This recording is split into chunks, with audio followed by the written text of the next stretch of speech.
third quote unquote crypto boss dies in the last 3 weeks. Seems kind of strange, right? Some people say it's a coincidence. Other people think it's part of a bigger story that we're just not seeing, or that we're only seeing the beginning of. Anyways, let's dive into this really peculiar situation and see if we could try to figure out what the pattern is.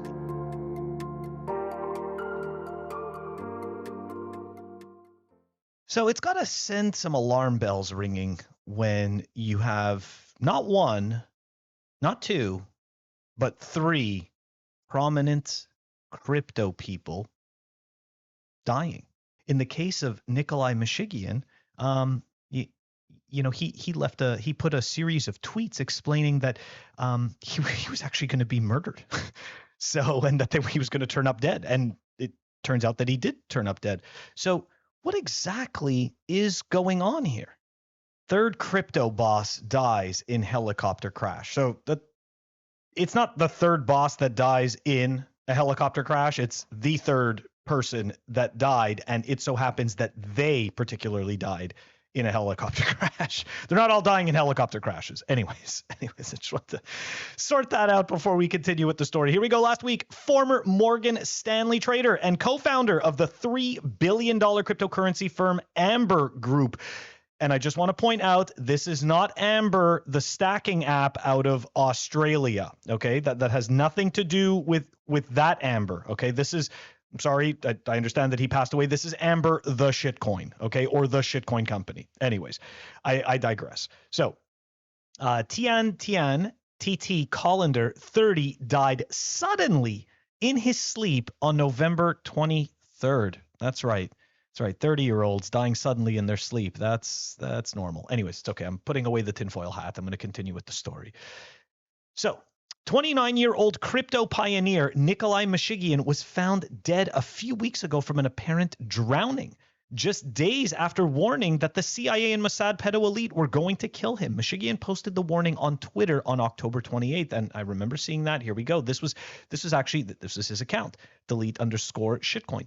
CIA and Mossad and a pedo elite are running some kind of a sex trafficking entrapment blackmail ring out of Puerto Rico and Caribbean islands. They're going to frame me with a laptop planted by my ex-girlfriend who was a spy. They will torture me to death. Now, they did find him dead. The other elements about this have not come out yet. So, again, doesn't mean they're not true. Just means it hasn't come out yet. And now, Vyacheslav Taran, 53, the co-founder of trading and investing platform Libertex, has died in a helicopter crash near Monaco after taking off from Switzerland. Here's a picture of him right here. Since the crash that killed Taran happened in good, clear weather, and after another passenger reportedly canceled last minute, mystery now surrounds the billionaire's death. So, because somebody canceled last minute to get on the helicopter, that lends credibility to the idea that this wasn't a coincidence. Again, that's not my opinion, but that is what the author of this article is suggesting. The deputy public prosecutor of Nice, who visited the scene, said that the fault of a third party could not be ruled out. A little more conspiracy sprinkles on there. Another unidentified passenger had been due to join Taran on the flight, but they canceled last minute, according to local media, which, we just explained. Ukrainian news agency Union claimed, without citing any evidence, that Taran was a billionaire crypto businessman with likely ties to the Russian Foreign Intelligence Service. It alleged he was linked to the SVR Foreign Espionage Agency and was responsible for laundering Russian funds through a system of cryptocurrency operations. So there's nothing more of a red flag. Well, I mean, obviously there are significant red flags in many different types of stories, but they can't cite any actual evidence, right? The local media can't cite any evidence, but in order to make the death a little more plausible, a little more, just kind of take it. Well, look, he was laundering money for the Russians. So it's just a bad person. This guy's a billionaire that was laundering money.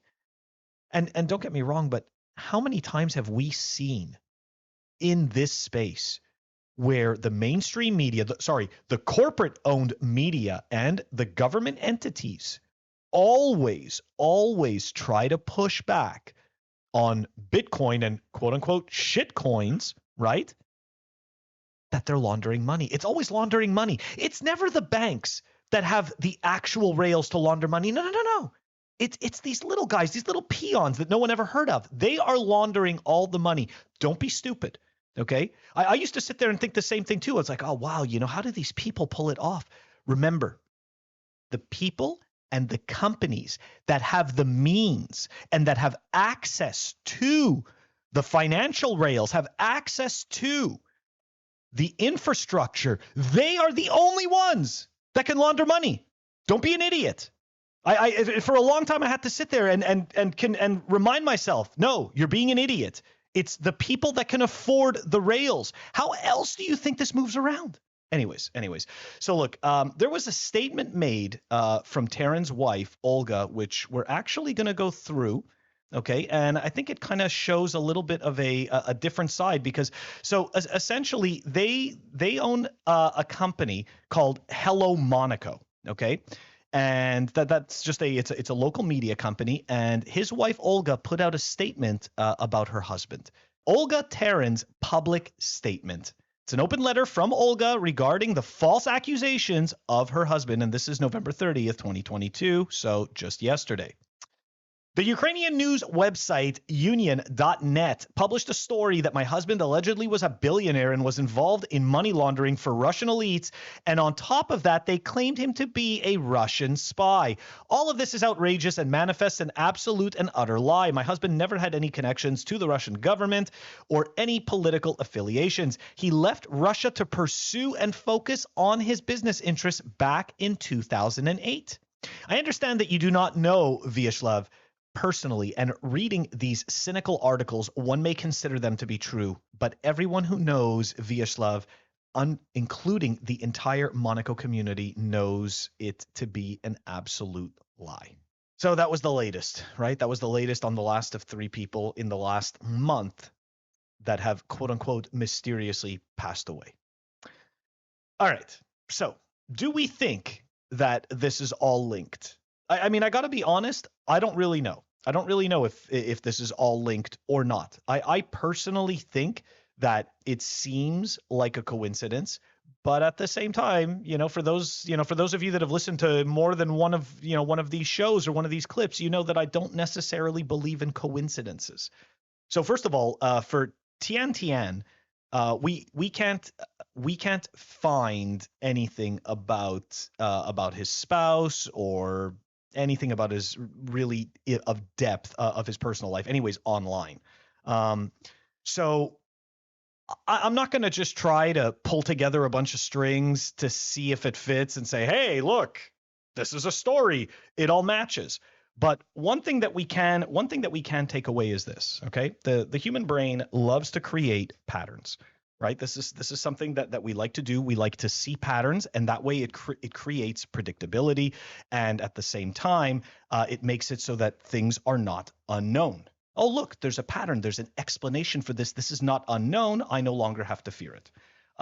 Look, I don't know that we're ever going to know the truth of what happened to any of these three guys.